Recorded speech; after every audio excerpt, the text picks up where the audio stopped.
ال 24 فنان وفنانه اللي موجودين، ماذا بعد؟ ماذا بعد؟ هنقدر نجدد هذا الفكرة الرصيد؟ ماشي. الفكرة نفسها موجودة.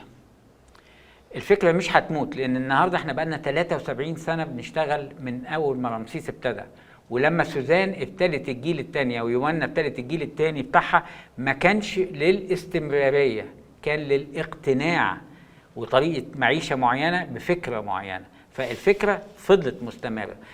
اللي هيجدد دلوقتي ان يعني في مثلا ممكن 10 15 سنه تانيين هيبقى الوضع كما هو عليه. انا ما اعرفش هيحصل ايه كمان 10 سنين، وهل ممكن في جيل ثالث يبتدي. الفكره موجوده، انما المجتمع نفسه كمان لازم يكون قابل لحاجه زي كده. يعني الكرياتيفيتي او الابداع ده ما بيروحش، بيغير شكله من جيل لجيل، من ثقافه لثقافه، انما ما بيروحش. ففي يعني اخذت عمر زوجتي وعمري، لان هي لما ابتدت سنه 73 كان عمرنا 23 سنه، النهارده هيبقى لنا 73 سنه. فهي انت مش بتعلم نسيج، انت بتعلم البني ادم يكتشف القدرات الالهيه اللي ربنا مديها له، بحيث ممكن في يوم من الايام تكبر معاه وتبقى هي مصدر دخله، مصدر رزقه، وتبقى حاجه مش بس بتديله الناحيه الاقتصاديه او الناحيه الماديه، بتديله كمان السعاده البالغه. يعني لما تراقب الناس دي وهم قاعدين على النور مبسوطين سعداء، لان هم بيبدعوا. يعني لما تشوف نجلاء يوم ما قطعت نجاح يوم ما قطعت السجاده دي، المجموعه كلها ال 24 نساجد كلهم بيحيوها، لان هم شايفينها على النور بقى لها 13 شهر. فاقصد دي بقى يعني السعاده الكل بيشترك فيها، لان كلهم هنا فريق واحد.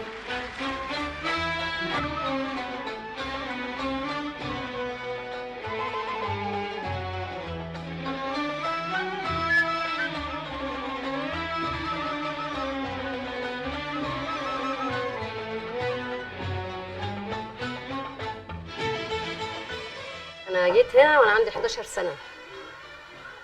11 سنة، فأنا حبيت المكان.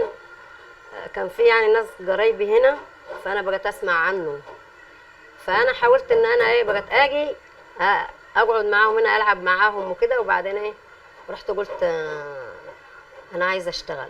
لما كلمت المدام سوزان رحبت بيا وقالت لي خلاص يا بسيمة انزل اتعلم.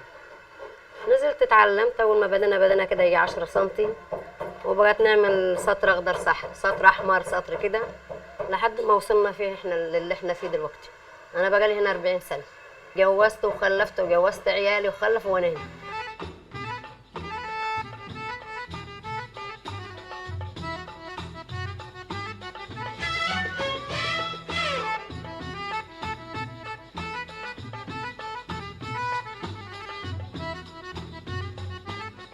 زوارك مين؟ بعد السوشيال ميديا الموضوع اختلف كتير طبعا. بقى يجي لنا النهارده اسر مصريه عاديه جدا، نفسهم عيالهم بدل ما هم حاطين وشهم في التابلت ولا في الايفون ولا بتاع، يعملوا حاجه بايديهم.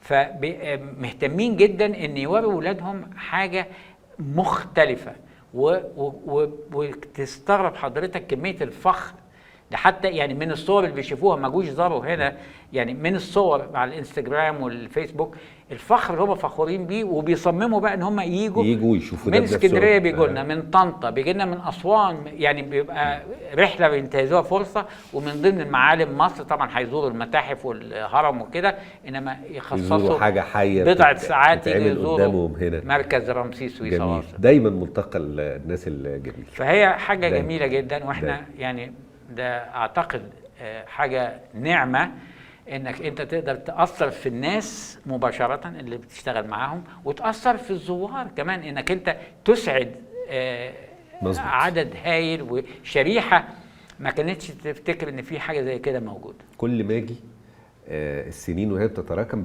بحس بيها. يعني لما اجي هنا مثلا وكان 60 سنه مثلا على المكان، حسيت ان هو عمره 60 سنه. النهارده حاسس ان عمره 71 72 سنه. تمام. كويس قوي ان السنين بتتراكم في مكان كده ونحس بيها دايما وبيتاثر.